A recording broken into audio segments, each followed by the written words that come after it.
Welcome back to Turnips and Tornadoes. I'm Dan. I'm Joanne. Nice apron that you have on Thank today. you. Your sweet sister, Debbie Whitaker, sent me this after nice. we did the video where I kept wiping my hands on my clothes and you kept chastising me for it.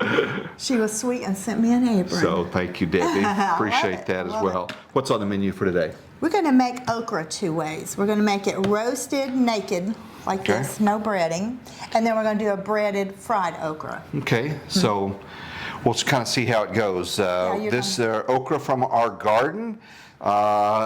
Okra is great at playing hide and seek in that you'll go out there one day and you don't see it, then you come back the next day and it's massive. So these are kind of ideal, kind of the medium size, right? Yes, those are great. Okay. And the ones I cut up there were some quite big ones. And for some reason early in the season, you can get by a little bit easier with using the big ones. They were fine. They were very tender, but later in the season they'll get pretty cranky about that. So I'm cutting these lengthwise, and is it okra or the other stuff that you say certain times of day is a little bit better to harvest? All vegetables to some degree. Most vegetables and herbs you want to collect in the morning because it hasn't had the scorching sun and all that. So you want it to be well hydrated and all that and at its best. Tomatoes are the only one that I can think of that are different. To intensify the tomato taste, you kind of want them to, like, don't water your tomatoes and then 2 hours later go pick them. It will dilute the flavor of the tomato. So let them kind of be a little tiny bit parched. So we usually do that. We do those lots of times in the evening, or we do it right before we water them. Okay. So yeah. Very good. Now our tomato plants, I know I'm cutting okra, but we're talking about tomatoes. We're hoping to have a second birth of those, a second round, if we can keep the plants alive. Yeah, right now we're having over 100-degree weather for days on end right now. So they're looking pretty bad, but we're hoping they'll survive enough that they actually, we had one day it got down, what, 80 or something, and it started putting on some new tomatoes at the top. So we're hoping we'll get another fall crop of them. But we've had so many. We only had 14 tomato plants, right? That's right. And I don't know. We had so many hundreds of tomatoes. It was crazy. We were giving them to neighbors. You took them to There was a work. time where I would, if somebody's garage door was open, I would go and give them a sack of tomatoes. That's why everyone was closing their doors. That's right. They saw I took some to work. Just, when they come on, they come on pretty heavy. Yes, they did. Another thing, we were giving away a lot. We grew zucchini squash for the first time this year. Now, the squash vine borers and the squash bugs simultaneously found them, destroyed them within one day. But we had a good 6-8 weeks of production from them, and oh my gosh, so many. So we were giving them away a lot too. And the okra we're going to put in the freezer, yes. so when love having it 6 inches of snow outside, we'll be eating some roasted okra. You'll be in here making okra. Yeah. So some people say, is this better than fried okra? And what is the answer to that? Big yes. I don't think Huge so. yes. I thought you meant better for you. Oh, yeah. Oh, we're thinking two different directions. Yeah, I'm talking about, let's talk about taste first. It's not, but I really like it a lot. I do too, and I wouldn't think I would, yeah. Yeah, I feel better. Sometimes we eat fried okra, it's like, ooh, that tasted good, but my goodness. Yeah, so roasted okra, healthier, but not quite as good. It's like a B compared to an A. So it's an acquired taste too, whatever you get used to, and I really like it. I've gotten used to it. And I grew up eating boiled okra, and I loved it as a kid. Slimy. So I knew I would probably like it. Was that some form of punishment if you didn't make curfew or something? No, my mom would get, let's see, black-eyed peas and boil them and put the okra on top. And I loved it. And so I knew I would like it, but I didn't think you would, but you do. Yeah. So that's good. Okay, while you're doing that, I'm going to get started. And there are other ways we do okra also. We also sometimes oven roast our breaded okra also, sliced okra. We do that also, and it's good. Not as good as fried. And today we're going to fry. We're going to do it the old-fashioned way. We're going to actually fry it. So you're done. Okay, let me get the pan. Okay, I'm going to reposition camera. Okay. Go ahead and spray this pan with the olive oil. Okay. Then put these all down on it. And then I real lightly spray them. So it actually has a tiny bit of oil, but very, So we're very using well. olive oil today? Spray. Yeah. And then you're going to salt and pepper them. And they shrink up a lot. It looks like a lot. They shrink up a lot. So be careful how much salt you put on it and pepper. Okay. It can get pretty strong. So I posted a picture of this on my Facebook page, and someone asked about the seeds. Do they get hard? The assumption is these seeds in here at some point in time would get pretty hard. But I didn't notice that at all. When you got that comment, I looked at the picture. I was like, that's exactly what it looks like. It looks like little hard balls in there because it does get very brown, but they don't get hard. I mean, you could burn them and make them hard, but the way we cook them, they don't get hard at all. There is texture there, which I love. And I believe that you could do these whole, but I think by slicing them in half, it gets rid of some of that, that mucilaginous texture to it. I think most of that goes away. Don't you think most of it goes away with it? Yeah, I don't. There's no sliminess at all. Yeah. So if you roasted them whole, you would still have that, I believe. But anyway. So we're doing them all middle up. Yeah. Face down, if you will, and then we'll, after we cook them a while, we're going to flip them all over. And they don't take very long. I would say 12 to 15 minutes. We're going to do it on convection roast. You don't have to have convection. It would work just fine without it. It just helps it a little bit. Spray it in on top? Real lightly. We don't need very much at all. It kind of helps the salt and the pepper to stick. So I'm assuming you're preheating your oven. It's and it's hot now, so it's ready. Good. It's perfect. What are you preheating it on? What temperature? 400. So when I turn it to convection, that's the same basically as 425. So if I weren't using convection, I'd turn it on about 425. Okay. So. The fur baby is behind you, so watch out when you back out. I'll watch out. Okay, so that's roasted. That's pretty much it. I thought you were saying I need to shave my legs. Oh my goodness. just the thought came to me. You got on to me about the neutered comment in the other video. Okay.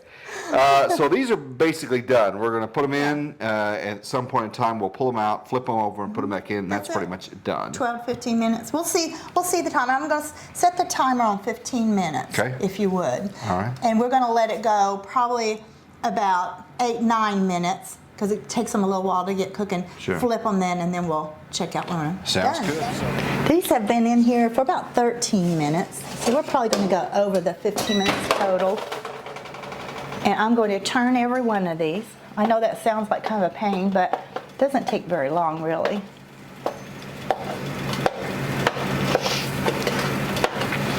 So now we're going to have the inside facing the pan. Yes. As you can see, there's a little bit of browning on them. And we'll get that browning on the other side now.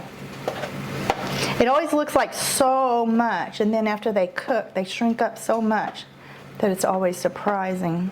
Sometimes I will cut this stem off, and sometimes I leave it. They're real nice food to eat as like finger food, and so that stem is kind of nice to hold it by. On most of the pieces, you can actually eat the stem. It's not as tough as you would think it would be. It's actually quite good. But you can go either way. Leave the stem on or take it off.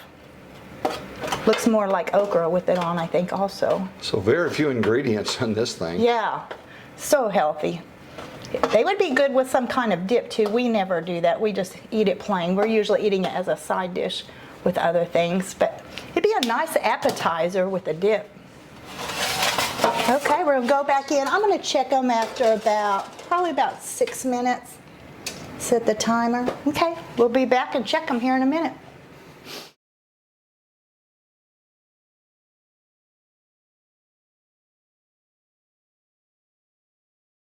Okay, I used to always use the 3 breading station kind of thing for okra, and also if I was doing squash. I can't think of anything else that we fry, and we hardly ever fry. I don't like the mess it makes at all. Don't like the way it makes me feel, but we're going to do it today. But a 3 breading station would be seasoned flour, which would be salted and peppered flour. Then the next one would be eggs and milk. They call it an egg wash. And the next one would be some type of breadcrumbs, and I always preferred panko crumbs. We have several members in our family who cannot eat gluten. So for that reason, we're going to use, this is called this is a brown rice flour. Okay, we've got the salt and pepper in the brown rice flour, so I'm going to kind of just mix that with my fingertips. Hey, I got a question. Can you use regular cornmeal if you don't have the brown rice flour? For years, that's all I used because that's what my mother used. I just threw a little cornmeal into the okra and swished it around and put it in the oil, and my mom always fried it. And sometimes, some of it that I freeze, I'll just decide to do it that way. And I just put you don't blanch okra before you freeze it, which is wonderful. And I just put a little bit of cornmeal in it, swish it around, put it in a Ziploc bag. Okay, so that's ready. And I'm gonna do 3 eggs. I probably only need 2, but if we don't use it, that's okay. If you use an egg, this is not plant-based. This is not plant-based. Excuse me. And you could use plant-based milk or regular milk. Sorry, having throat problems. No problem. But since we're already doing eggs, I'm not going to worry about using plant-based milk. And I'm just going to whisk those up. I'm going to, again, put a little bit of salt in it. This is basically the batter for the okra. Yes, this is instead of a 3-station batter, which is what I normally would do, it's the best really, but since I'm trying not to do gluten in this particular recipe, I'm just doing a 2-station. I'm going to put the okra into the flour mixture, the brown rice flour, not regular, and then I'm going to put them in this, and then I'm going to put it back in there, so it's going to get a double dipping into that. Okay, so I'm beating the eggs up a little bit. I'm just mixing them up. And I was thinking today, if a person wanted to go truly, because we prefer plant-based, but we do like fried okra. We can't have it. But I bet a person could take the liquid from garbanzo beans, which is called aquafaba, and take a mixer and whip them. I'm going to try that someday. And that kind of mimics eggs. And put a little bit of plant-based milk. I'm going to try that one day, and then we could have plant-based fried okra. That'd be great. Yeah. Okay, I'm not going to add too much milk. And we were surprised when we tried the brown rice flour. Brown rice flour creates really good crunchiness, maybe a little bit more. And again, this is just by sight. There's not, unless you put 2 eggs and 3 cups of milk, that wouldn't work good. It doesn't have to be exact. This is the texture of it. It's kind of like when you make French toast as far as the consistency. Okay, I'm going to take my okra, and I'm going to go ahead and I'm going to bread some of it, and then we're going to break to get our oil heated up. But I'll show you how we do it. We just put it in there and just kind of smoosh it around. And then I kind of try to put it on me and get some of that flour off. Actually, I should have left a little room because I'm going to double do this. I'm going to double dip here just to get more of it on there. You know what? I can actually get all this in there. Okay, one hand gets really, really dirty, and if you can try to keep one hand where it doesn't have the really, really wet, gushy stuff, it makes it a little bit easier. So double coated kind of. We're going to double coat it. And I should have gotten another wax paper, and I will when we break, to put the ones that are ready to go. Okay, and now I'm going to just let it get even more of that flour on it. More flour, the better. And see, I didn't do enough, so I'm going to have to put some more brown rice flour, salt and pepper it again. So don't worry about exact. It's just, because you never know how much, very few people follow a recipe that says use exactly 3 cups of okra. You know, it's just what you have. So, okay, so see, it's a pretty good coating, really. Pretty thick, those 2 steps. Okay, we're gonna break, and then we'll come back, and we'll have the oil up to temperature, and we're gonna go ahead and fry this okra. And we'll also check our other okra in the oven. Okay, looks like the oil is hot. The way you check for your oil is go ahead and drop one of them in. Oh yeah, it's ready. I'm probably going to have I'm thinking I'm going to have about 3. This is the dangerous part. I've burned myself many times dropping things. Oh. You're gonna have about 300? Probably about 3 panfuls of this. I'm cooking in an iron skillet. Cast iron, that's my favorite because it holds the heat better. If you have a thin skillet, something that didn't hold heat well, once you put something cold in it or room temperature, it drops that oil temperature down, and then it sucks up a lot of the oil into what you're going to eat. I think those in the oven are probably done. If you want to take them out, put them out there, taste of one, and see if it needs some salt. Okay. I need to wash my hands. This has been on convection oven. They've been turned once. We're going to pull these little rascals out of here and taste them. Let's see how they taste. In truth, I forgot to turn it on convection, so this is mostly all done regular, so that shows you can do it without convection oven. I just forgot to turn it over. I usually don't put it on convection as soon as I put them in I wait till I put them in the oven because it just heats the room up so much. Oh, these are cooking so fast. So in reality, people are probably either going to make this or this I doubt at anyone the same would. time. For sure. They might try For one sure. or the other. Let me move that off the... So we're going to try the roasted, again, healthier, but Yeah. generally no. And see if it needs salt, because you want to add the salt while they're hot. Any food that you bake, roast, or that you fry, you taste it for salt as soon as you can safely put it in your mouth. I think It's fine? Yeah, just fine. Okay, correct. And see, that was full. Look how many now. Kind of shrink up a They little shrink bit. up big time. These So are already brown. these are done. Those are done. In fact, if you want to move them over there, then I won't. It'll give me more room. Okay. These are browning super quickly, which is what we want, so it won't soak up a bunch of oil.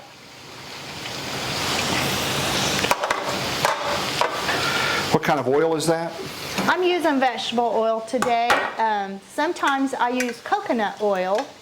I like that really well. It's a lot higher, so if I'm frying like this, sometimes I don't use it because it's just, it'll end up thrown away. I don't keep my oil. Some people run it through a coffee filter or something and keep it, but we don't fry often enough. I just throw it away. Okay, I think these are done. Isn't that fast? It's fantastic. So fast. So you've got a little drying Yes. rack on a cookie sheet with a Dry- paper towel over it. Right, we're going to do that. And then after they've drained on this a little bit, I'll go ahead and take that away so that it will stay crispy. And what's that thing that you're using? This is called a spider. I think it's a Japanese spider. Best thing for lifting fried foods. Or if you got something in liquid. How soon would you say it until I can taste it? If I were being mean, I would say, oh, try it now, honey. Try it right now. I'm glad you're not being mean. It will be like molten lava right now. Okay. But I always say I have asbestos hands. I kind of have asbestos mouth too because all the years of cooking. But I'd probably wait a minute or two, and then it's still going to be so hot. Okay. Okay, I'm going to let So that... now do you have to grease, get back up to temperature? Yeah, but since I'm using a cast iron skillet, it's going to be really fast. Okay. So, again, what I can do is throw one in. Oh, yeah. So It's it's good ready. to go. You know, it's interesting to me with all the modern pans and convenience and things like that, 20, 30, 40-year-old cast iron skillet, in some cases, is still the preferred Yep. cooking utensil. Yeah, they've become really popular again. I mean, I don't think they ever went out because they performed so well. This one, You broke one time. yeah, you're not supposed to be able to break them, but I did. You broke one pounding, what, chicken breast Chicken or breast. something? I was using Trying it to- as a pound. And then, was this the one that we found in a This was- flea market or This something? was at a flea market. It looked like there was no way it would come back to life. It was had so much rust and crud on it. It was Right. horrible. And I came home, you can read on internet how to rescue them. It wasn't that big of a deal, and it's my favorite pan. Wow. So I paid $20 for it. And that was how many years ago? Probably 20, 25. Got your money's worth. Got my money's You want me worth. to put another little station for you to put more okra Yes, on? go ahead and taste a small one that might be a little and see, because I think it might need some salt. You just never know. Or you wanted me to burn on camera? Is it- I want you to go, ow, ow. Salt. A little salt. Yeah, usually it does. Would you very lightly Very, salt very them? good though. Good, good. This is with the brown rice flour. It makes it really crispy, doesn't it? It does. Yeah. I'm so happy. That way I can feed my family that doesn't do gluten. Feed them fried okra. I'm not sure if that's healthy. That's a good thing. Well, that's what they'll remember Grandma for. Pepper on them or not? Yeah, I would put a little pepper also. Okay. I sure would. Now this is definitely going to make 3 big pans worth. And okra fried, I didn't discover this till about 2 or 3 years ago. What we didn't eat, I would either serve it the next day or throw it away or whatever. You can go ahead and let it cool completely and package it for the freezer, and then you just throw it on a sheet pan and warm it up for 10 minutes in about a 400-degree oven. It is just like you just fried it. Really? Yes, yes. So we don't just never. a freezer bag and take all the air out of it and throw Yep. that sucker in the freezer. Yep. That's Yeah. amazing. And I've kept it in the freezer for 3 or 4 months, like forgot I had it or something. Well, that's nice, because it is a big pain, big mess to fry. So that's nice that you can do several meals out of it. And I'm always surprised how much it makes, because by the time you add the breading, it's sort of like you're doubling how much you started out with. Oh, that is good. That is very good. That is good. In the comments, if you tell me how you make your okra, whether you fry it, you roast it, maybe something completely different. Some people make, one time I put it with some kind of tomatoes. With tomatoes and okra and something. It was delicious. It brought out that mucilaginous texture, and it was delicious. Huh. Delicious. Maybe Grandma's recipe, maybe the way that you Yeah. remember it being made. Yeah. But they had to be very inventive. Okra, I would imagine, during those very tough times where there wasn't much moisture and there was tremendous amount of heat, that probably the okra helped save a lot of families, because Sure. when it comes, it's prolific and it comes out there. They probably had okra Yeah. for a lot of different meals. I believe that okra came over like a lot of wonderful things with the slave trade, which is terrible. But they brought it over, introduced it, and then everybody realized, oh, this is good stuff. Wow. They would use it also for thickening, and like Cajun country, they use it in all kinds of soups and stews, and that's their thickener. Interesting. Yeah, yeah. So we don't do much Cajun food. No, we don't. In fact, we do no Cajun food. But I'm sure it is wonderful. So let us know.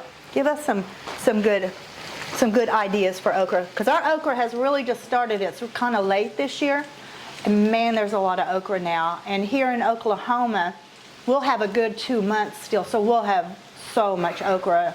And there aren't too many insects that attack okra plants. They're a lot safer than some other plants. So we're going to have a lot of okra. I was beginning to think we weren't, but we are. Here in Oklahoma. Yes, yes. Okay, I'll tell you what, I'm going to just do this. Swap these out. Yeah, and you know what, let's do this. You keep that, because that's the clean one. I like that. Okay. And I will move this over to this table. I love fried okra until after the meal is done, and I come to the kitchen and I say, oh, why did I do that? Because it is such a mess. But it's kind of worth it if you do it once in a while. If you have a spouse that doesn't cook like me, you gain an appreciation when you're in the kitchen for what all that is involved. And there are manual things, you know, a cook has 2 hands, and sometimes it's nice to be able to go grab a paper towel or hand me the pepper shaker and things like that. So I've learned just kind of hanging out here, and I really enjoy it as well, but you gain an appreciation for the food. I ask a lot of questions, probably drive her crazy. No. But that's kind of how you learn. And same way if you have children, get them in the kitchen. You have grandchildren, cook with them, and they gain an appreciation even for maybe vegetables that they didn't think they liked. Let them see how it's made and sample and things like that. And that's kind of how this goes on, because we learn by doing. Yeah. And I kind of like hanging out with you. Well, good. Plus- I love it when you come in the kitchen. You let He me- is more helpful than he thinks he is, than he says he is, because he really is. And if you can get those children to help you grow the food first, Yeah. and then cook it, you'll have some vegetable eaters. So Absolutely. yeah. Absolutely. When we had our grandchildren during July, some of July, I think they really enjoyed going out to the garden. They knew that every morning that's the first thing we do is go First out thing. to the garden and water and harvest, and they were all over it. Oh, watch out, baby. And if you're not knowledgeable like me, you can clean up. You can rinse a dish. You can go grab a measuring cup and things like that. It's So that's super kind of helpful. my job. If I can Super keep the sink and the dish drainer empty, that helps her out when she's jamming and trying to go, 100 miles an hour. So it's something that it can be fun to do. You might say, well, I don't like cooking, but presumably you like your spouse, and you can hang with them. It's kind of fun. So we're finished cooking. We made 2 different okra dishes today. One is the roasted halved okra. See how it looks very brown on the inside? And that was without convection because I forgot to turn it on till the very end. And then we roasted some okra, which was made with an fried. egg wash. We fried it, I'm sorry. Made with the egg wash and made with brown rice flour instead of all-purpose flour. We went to a restaurant many years ago, and they used fried okra as croutons on a salad. You remember that? We were in the deep south, and I ordered a salad with okra croutons, and I wanted to see what is okra croutons. I had in mind it was croutons with tiny bits of okra in it. Nope. It was just fried okra on top of a salad. So why not? So we want to say thank you for subscribing, liking, commenting. It really helps us a lot. And the comment and the question that you have may be something that helps other people as well For that are sure. kind of reading the thread. So Yes. again, okra is out. And it's your time, but you have a lot of different ways to do it. I doubt you'll do both on the same day. But if you want to roast it and try it out, and of course, fried never fails as well, or you can just eat it raw if you want to. That's Actually, I love it raw. it's not bad. I didn't know people ate it raw. I saw someone did, and I thought, it's really good. It is. Yeah. So, not sure where Sophie is, but on behalf of her, Joanne, and me, we want to say thank you for watching. You guys have an awesome day. Yes, thank you for spending some time with us.